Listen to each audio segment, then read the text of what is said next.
In Rhiannon Rosalind. She's the CEO of the Economic Club of Canada, for some perspective, and also, of course, a champion, a warrior for women in the workforce is, I think, how you've been termed. Rhiannon, nice to see you again. Thanks so much for your time. Thank you for having me so much. I want to first get your perspective right now in terms of how you think the COVID-19 pandemic is affecting women. We hear that it's outsized. Absolutely. We're hearing the term she-cession, and I think that that's absolutely what we're seeing. Women have been disproportionately impacted. So not only on job losses, so we see that, women are normally in sectors or are predominantly in sectors that are service-driven or service-focused. Even myself in an events organization running the Economic Club have been deeply impacted. Women entrepreneurs deeply impacted. And specifically, I think it's the unpaid labor. It's what's happening at home, having our children at home, having to homeschool our children while still trying to keep pace. It's been absolutely unbelievable for women right now. So many people feel that we are seeing one of the biggest declines of participation of women in the labor force that we've ever seen since we started the motion to try and work to get to gender equality. Do you think, though, that might be temporary, just given the current situation, or do you think that we will see some structural damage here? I think you're going to see some structural damage because, again, when we talk about going back to normal, I don't see normal being the same as what it was before. So our children all going to go back to school in the same way? We're already seeing that many parents are opting for digital education. Who provides that digital education? Usually falls on the backs of women. We're also seeing certain sectors unsure of how they're going to be able to recover. I know for organizations like myself that are event-driven, I don't know when the prospect will be that I can gather in a large group again. So I think you're going to see a lot of people that are dropping out or not able to recover financially from the losses that they've incurred. Many small businesses that won't survive this and won't bounce back. So I think that this is really, really a time where we have to start having really deep and systemic conversations around how we're going to be able to support diversity, inclusion, and women in the labor force.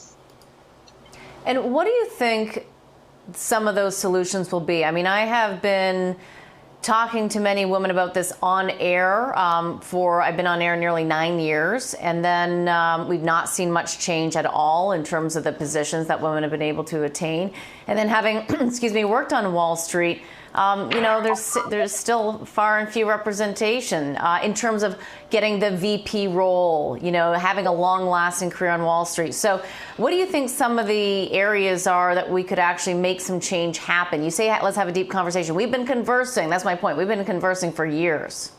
We've been talking about it almost too much, and we're not seeing the action. Even the article that you just point to of having only 2 female executives leading TSX organizations, it's dismal. We need to be further along. And one of the things that I really think we need to start to focus on is actually honoring what is feminine in the marketplace. So I don't believe that we have done a real due diligence on mental health and the mental well-being of our labor force.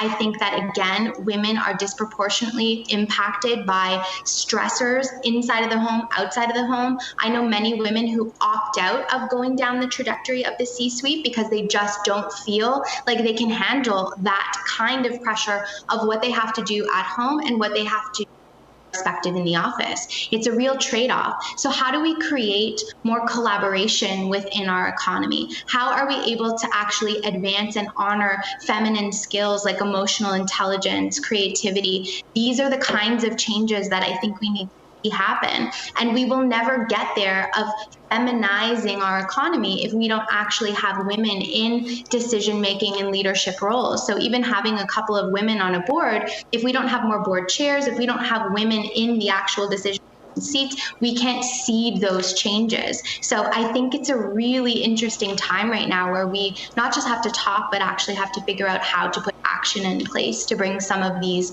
values into our corporate infrastructure. Rhiannon, I also talk to a lot of male friends who run the banks, run the trading desks, run corporations, and they want to make change. But give an example in terms of how do you actually make perhaps a woman feel like she can have that trajectory? I mean, what does the corporate culture need to look like from your opinion?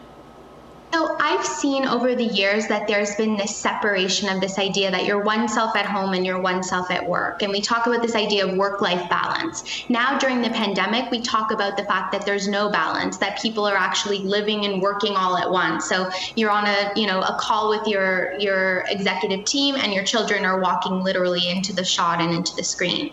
So one of the things that I think about when I think about a more collaborative approach to working, what if as teams in organizations, we sat around and we talked about the things that are happening in our personal lives. So I've got a child that's going into medical testing in 2 weeks. I've got a graduation of somebody else. I have to care for, an aging parent. And we put those things on the table on side with what we have to accomplish from a productivity standpoint. And we work together. Okay, Jane has something that's happening with her children on this week. So we all work together collectively to support her during those 2 weeks. We know what's happening. We don't expect people to come in and pretend that they don't live a life, that there are other stressors, that life and work are actually intermixed, and that we're one whole human being. So this is one of the examples. I think it's, that need for authenticity in the boardroom. It's that need to understand that we're emotional beings. Many of us are dealing with anxiety, stress, depression. Suicide rates are on the rise, in particular with men. So men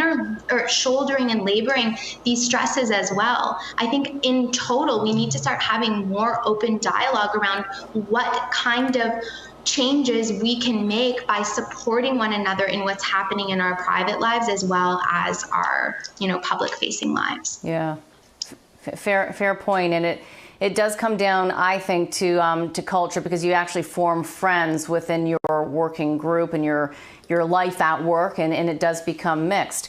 It's an interesting approach. Rhiannon, I want to also, though, get your take as well, because the other area that we're so focused on right now, because of what's happening south of the border in particular, is the incredible racial inequality that we're also seeing across the board.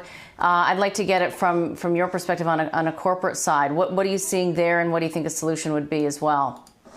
Again, we've been seeing so much talk, diversity and inclusion all over the place, but we aren't seeing the systemic change happening. And again, if we're not seeing any women in the boardroom, what does that mean for women of color? What does that mean for women who have other systemic barriers that are facing them? And so I think, again, at this point, we've got to have a really, really big ideological shift around what it looks like to be able to seed some of this change. And I don't have all of the answers to this as a white woman. I have been doing a lot myself to continue to educate myself, to continue to listen. I think that that's what we have to do as allies. But I know for a fact that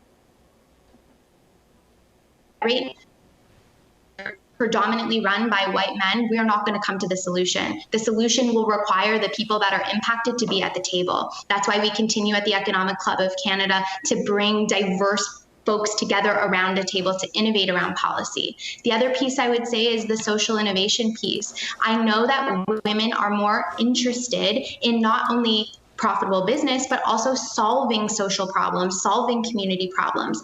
I don't see very good policy and infrastructure around supporting social innovation. You can't incorporate a social enterprise right now. You don't have any incentive as an investor that puts you above and beyond to invest in social enterprise or innovation. And I think that women, we want to work hard, we do work hard, but we also want to change the world. We want to do good for our communities, do good for our children, do good for the planet. So I think that we need to start to really have a focus amongst corporate Canada and within corporate Canada of starting to look at how we're going to support the well-being of people, planet, and profit all in action, not just driving value for the shareholder.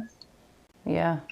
Understood. And maybe we will be making some improvements and getting there sooner than later. Rhiannon, nice to see you. Thank you very much. That is Rhiannon Rosalind. She's the CEO of the Economic Club of Canada.